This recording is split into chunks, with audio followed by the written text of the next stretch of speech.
In the legendary Bankel City, a prophecy echoed through the ages.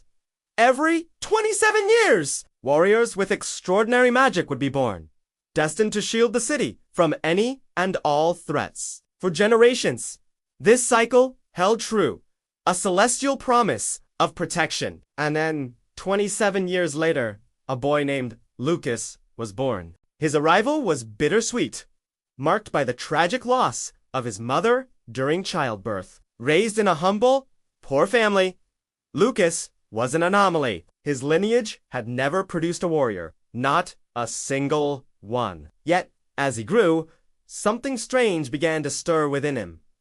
From a young age, Lucas was different. His emotions seemed tethered to the very elements. When anger fled in his heart, dark clouds would gather, and a thunderstorm would inexplicably appear overhead. When tears of sadness streamed down his face, a gentle rain would begin to fall, as if the sky itself was weeping with him. His family, unaware of the city's ancient prophecy, simply saw these events as bizarre coincidences, a peculiar quirk of their unusual boy. They loved him deeply, but they couldn't comprehend the power brewing just beneath the surface. Lucas himself was just a child, trying to navigate a world that felt both familiar and strangely responsive to his innermost feelings. He didn't understand why the weather mirrored his moods, but he learned to live with it, a secret he kept locked away. Years passed, and the day came for Lucas to attend school. It was a daunting new world of crowded hallways and unfamiliar faces. On his very first day, amidst the chaos, his eyes landed on a girl. She was beautiful, with a smile that could light up the entire room. In that single moment, Lucas fell in love, completely and instantly. He spent the day trying to catch her eye, his heart thumping in his chest whenever she glanced in his direction. But she didn't seem to notice him. She was always surrounded by friends, laughing and talking, while he was just a quiet boy from the poor side of town.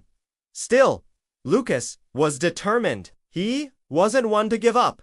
Easily, as the final bell rang and students poured out of the school gates, he saw his chance. Mustering every ounce of courage he possessed, he approached her. His hands were trembling, his voice barely a whisper at first. He opened his heart, telling her how he felt, how she had captured his attention from the moment he saw her. The girl just stared at him, a look of confusion on her face. Then, in a loud, clear voice that cut through the afternoon chatter, she exclaimed, "No!"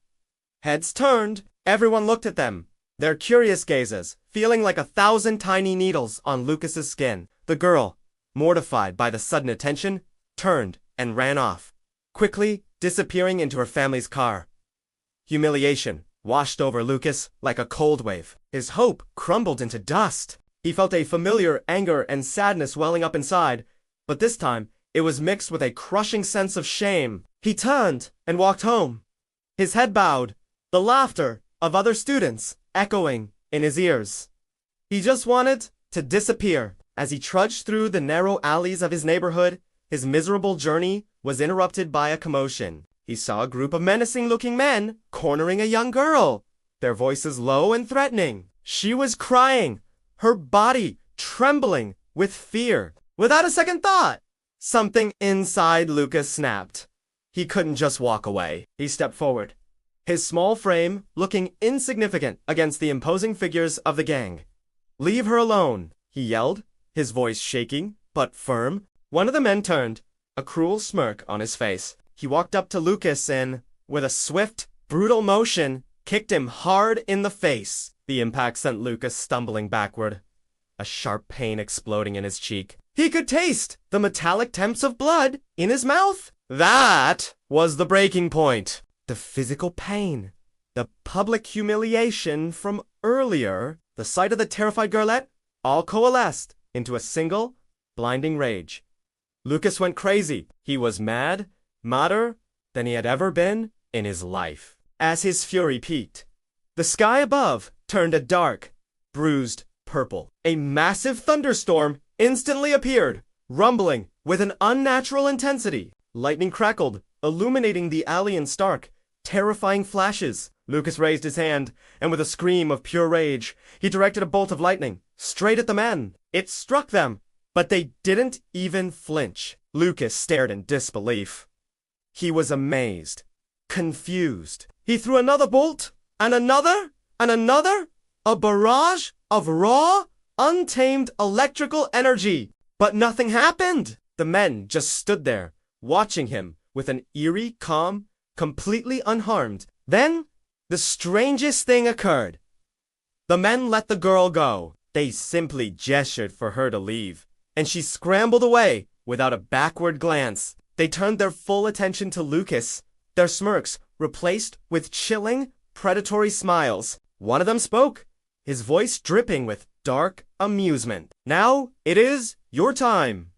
A palpable fear seized Lucas, colder and more terrifying than any shame he had ever felt. The men began to move, their shadows on the alley walls twisting and elongating in unnatural ways. The darkness seemed to coalesce, flowing together like liquid ink. Before Lucas's horrified eyes, the shadows merged and rose, forming the solid, three-dimensional figure of a knight cloaked in pure darkness. It held a sword made of solidified night, and its empty helmet seemed to stare directly into his soul. Lucas was paralyzed with fear, his magical storm forgotten. His world had just been turned upside down. He clenched his fists, his knuckles turning white, every instinct screaming at him to run. But his feet were rooted to the spot, facing a nightmare made real. What was happening? And who or what were these men? The Dark Knight took a step forward, and Lucas's story was just beginning.